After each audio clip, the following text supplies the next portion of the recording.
It is time to expand minds through movies, TV, sports, and flicks. It is time to boldly go where no podcast has gone before. It is time for the Captain Talks Flicks. The Captain Talk Flicks. Welcome to the Captain Talks Flicks podcast. I'm your host, the Captain Cortez, aka Mr. Love, and this is where we talk flicks. I welcome the podcast where me, the Captain, talks about movies, TV, sports, flicks, anything you see on my screen. I like to get in and give my unique perspective, because after 47 years of being on planet Earth, I've developed a new perspective about these movies, TV, sports, and flicks, and I'd like to get in and tell about it. Because just maybe you care. And according to the stats, it looks like you do care. I want to give a big shout out to Wake Forest, North Carolina.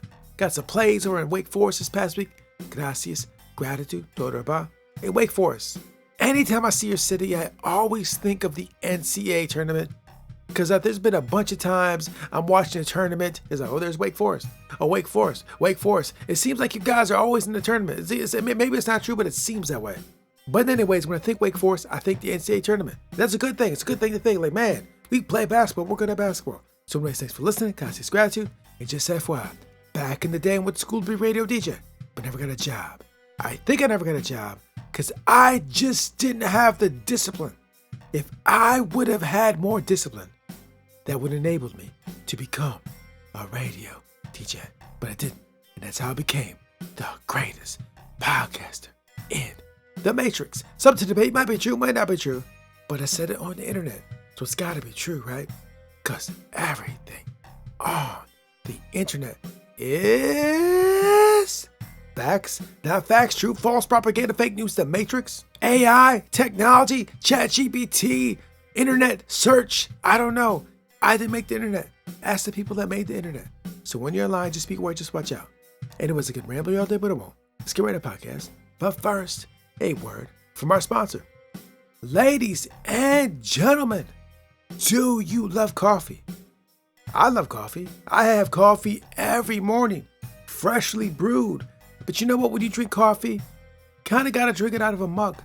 So if you love coffee like I love coffee, and drink coffees out mugs like I do, we got a mug for you over the Existing Fiction Sales store that says, I love coffee. So express your love for coffee with this finely crafted mug that says, I love coffee. So if you want that mug, I'll put a link to the Existing Fiction Sales store and you can get a mug that says, I love coffee. So check it out, put the link below. Now, let's get on with the podcast. Ladies and gentlemen, I'm back again. And this time the temperatures are warm. It's been like 60, 70 degrees all week. Believe it or not, there was a little bit of sweat. Yeah, sweat. It's unbelievable because it was very cold before and now there's sweat. Sweat just a little bit. And I welcome the sweat. It's like, yeah, it's been a nice cold winter. I've been wet and cold. Numb fingers, numb body, wet body. It's nice to be warm for once. I spent a lot of days in the winter outside cold. It's real. It happened. The way my life was going just kind of worked out that way. It's not a complaint. There's no complaint. I'm just stating this is what went down. So now after feeling the cold and the numbness, now it's time for the heat, baby. Let's get that heat. Heat is here. So it's yes, the heat is here. Yep, and it's time to podcast again. And before I get into the greatest sci-fi franchise on planet Earth, I want to talk about one thing that I was just experiencing here recently. Before I got on the podcast, I was on the phone, and I was on the internet, and I was exploring ChatGPT. I was exploring AI. I was asking questions, exploring the AI, just messing with it, like seeing what this ChatGPT, what this AI can do. I'll tell you this, it's absolutely amazing. Now messing with this AI ChatGPT for a small moment of time, all of a sudden what came to my mind was like, bro, you know where this goes, bro. You know possible outcomes of this. You've watched TV for 40 some years, bro. You've seen the movies, you've seen the TV series, like, yeah, you know what's possible. And after examining this ChatGPT, I'm like, bro, yeah, I could see it going there, like straight up. The Matrix, The Terminator, Star Trek, 2001 Space Odyssey. You've seen them. You've seen the possibilities. And I'll be honest, for messing with this AI, I'm like, bro, I could see it going there. That means be real about it. In the movie The Terminator, right? You see The Terminator with Arnold Schwarzenegger from like 1984? There's a couple scenes in there where like the Terminator mimics a voice. And when I first seen that back then, I'm like, yeah, that's like impossible. Like they couldn't do that. How are they doing that? But now, currently in 2023, you got AI making like rap songs of your favorite rappers in their voice. Sounds just like them. I was listening to a podcast by Seth Godin like last week, and he did an entire podcast made by AI. He didn't reveal it to the end. I couldn't even tell it wasn't him. Like it sounded just like him. Whole podcast, all AI. So in the last like month, I've been hearing all these famous people, people that do audio, like music and podcasts, and they've been created by AI, and I couldn't tell the difference. And so when that scene of Terminator, Terminator's like mimicking the voice of these people. Like that's happening now. Like, so just the possibilities of where this AI can go is, I was thinking this today, like if someone takes this tech and like weaponizes it, right? They weaponize this, like the possibilities of this, it's craziness. There's so much craziness that could happen from this. And I was just reading today that some people are concerned about that. Like, yeah, I totally understand that. As someone that spends time thinking about all types of different ways things can be done and used, I'm like, there's a lot of bad ways this thing could be used. So one additional thing too, like on a long enough timeline, I imagine that this AI technology could recreate and mass produce all of the media that you consume on a regular basis. You could see it and would not be able to tell the difference. I don't know how long it would take to get there, but I had postulated that for like maybe 100 episodes ago, that what if there was some sophisticated AI computer system that could create everything, video, audio, pictures, flawlessly, and you could not tell the difference. So for all you know, all the feed I looked at today on my computer and my phone, like in the future, could have all been generated by AI, and I wouldn't know the difference. I couldn't tell. Like, those are real people. They look like real people to me. Those are real songs, those are real voices. All computer generated, right? Like, just imagine that. Like, there's so many ways that could be used in a negative way. So after using the chat thing today, I'm like, bro, they got to put a rein on this, like, right now, bro, because this could get out of control real quick. Star Trek Discovery Season 3, I think it was 3, maybe it was 2 or 3, I think maybe it was 2. They kind of dealt with that. In Discovery, there was like the Section 31 AI technology that's got out of control, and it would cause the Federation many problems, right? I could see it going there. But to spin this and end this in a positive, it was very good at answering the questions I had. I spent a lot of time thinking about things and thinking about interesting questions about just tons of subjects. Now just going in there, like asking all these questions, and the response and the answers, like, pretty good. I was pretty impressed by the way they answered some of these questions. I'm not just asking like random, like simple questions, like, what is peanut butter made out of or something like that. I'm asking sophisticated, complex questions. They were able to answer it in a very intelligent way. I was very impressed. So anyways, I was messing with AI today, thinking about AI today. I thought I'd put it on a podcast because like AI entertainment in the future is probably going to blend together or something. I don't know. Just thought I'd talk about it. It is something you can see on the screen. I use it on the computer screen and the phone. So yeah. So anyways, AI, baby. I highly recommend, if you haven't messed with it, use it. Check it out. It's fun to play with. It's a nice toy to play with too. So just play with your board. Just ask it questions. All types of crazy questions. So anyways, I messed with AI. But now to the fun parts. Now to the juicy stuff. Now we boldly going where no podcast has gone before. And we're going to talk about my favorite sci-fi franchise in the universe.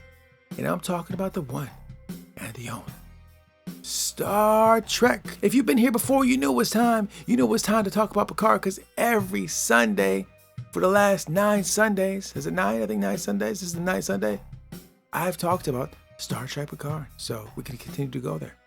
But real quick, before I get into that, a couple things. First of all, there will be spoilers. And second of all, I do own some shares in the parent company Star Trek. Just want to be clear and transparent to let you know that. So now that I've told you that, let's get into Star Trek Picard Vox.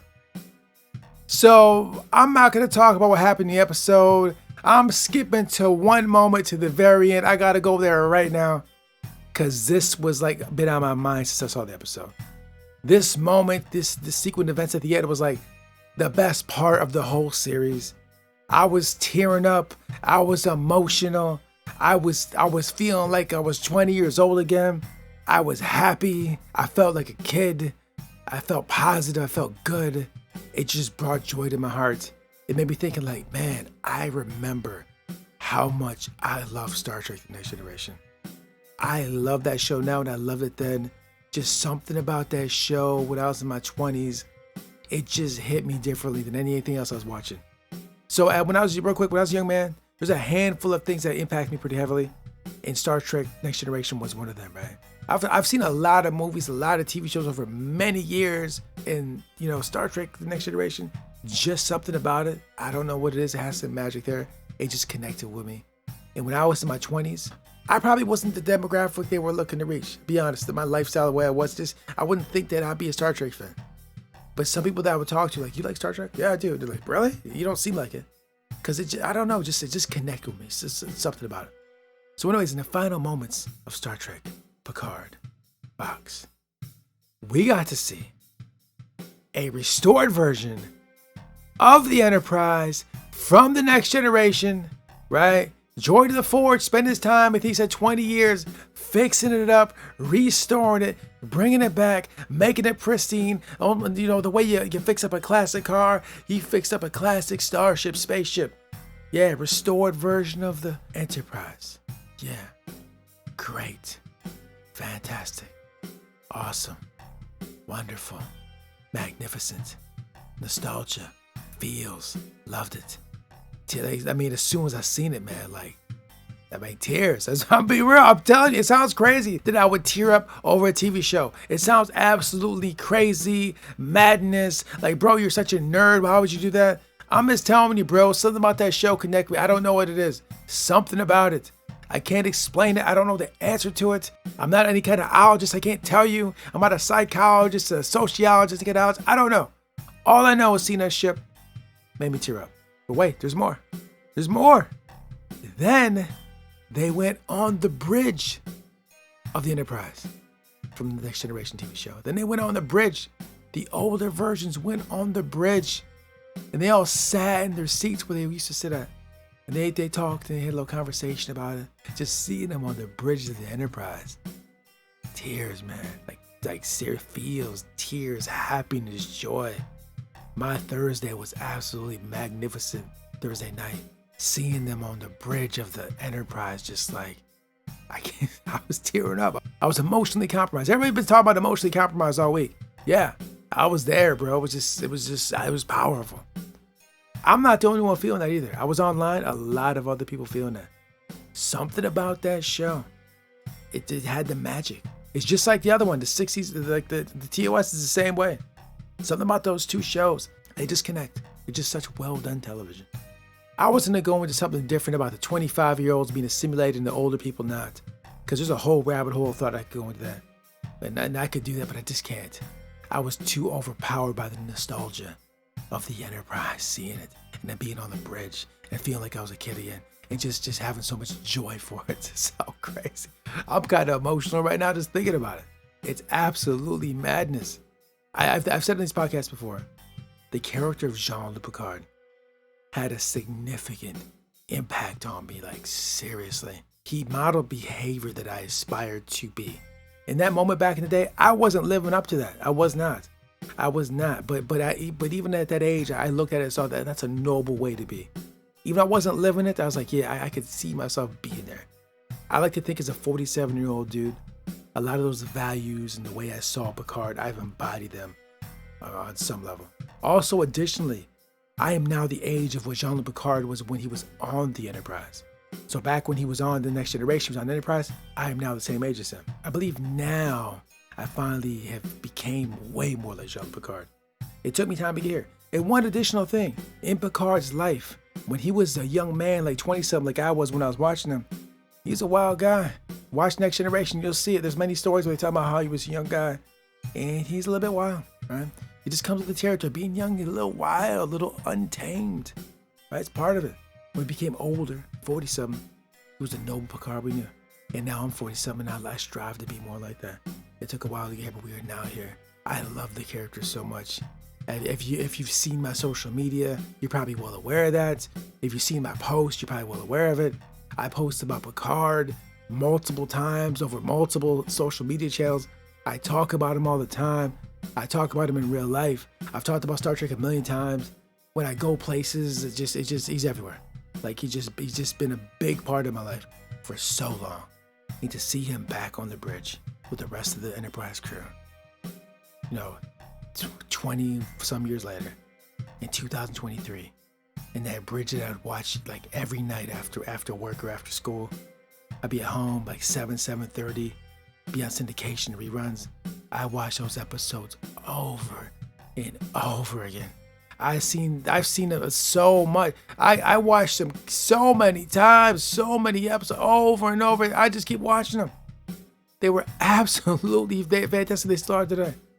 There was many other options of watching them too, and I would just watch. I kept watching them. Star Trek Next Generation syndication. I think 7 o'clock. Can't remember what channel it was. But it just was like that, what I did at night. Get back I went to college, school, whatever, and I was watching it. And watching Picard, my TV dad, making the right choice, doing the right things, being a positive role model. So awesome. I love Jean-Luc Picard. I love Star Trek so much. I've talked about it a million times in this podcast. I feel that Star Trek, the TV series, all the series, has had a major positive impact on my life and life choices. I know it sounds crazy. I know it's just a TV show. But like I say in these podcasts over and over again, what you look at, what you watch, what you think about is shaping your reality, right? TV shows are shaping your reality. Books you read are shaping your reality. YouTube videos are shaping your reality. The language you talk is shaping your reality, right? The people you surround yourself with are shaping your reality.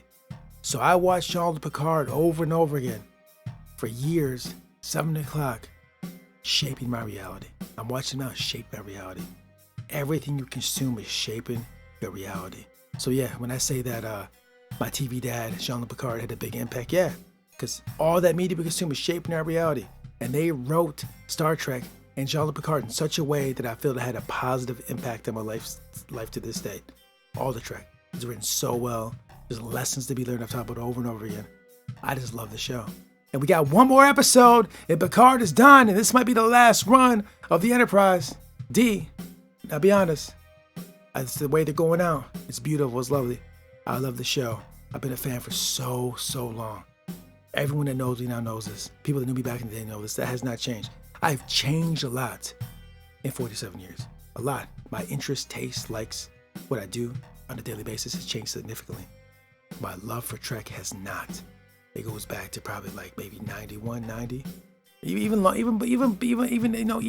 further back than that. Because when I was a kid, I was watching the cartoon like on Nickelodeon, the animated series. So yeah, I'll say it goes back to childhood, right? But I've always loved Trek. It's fantastic.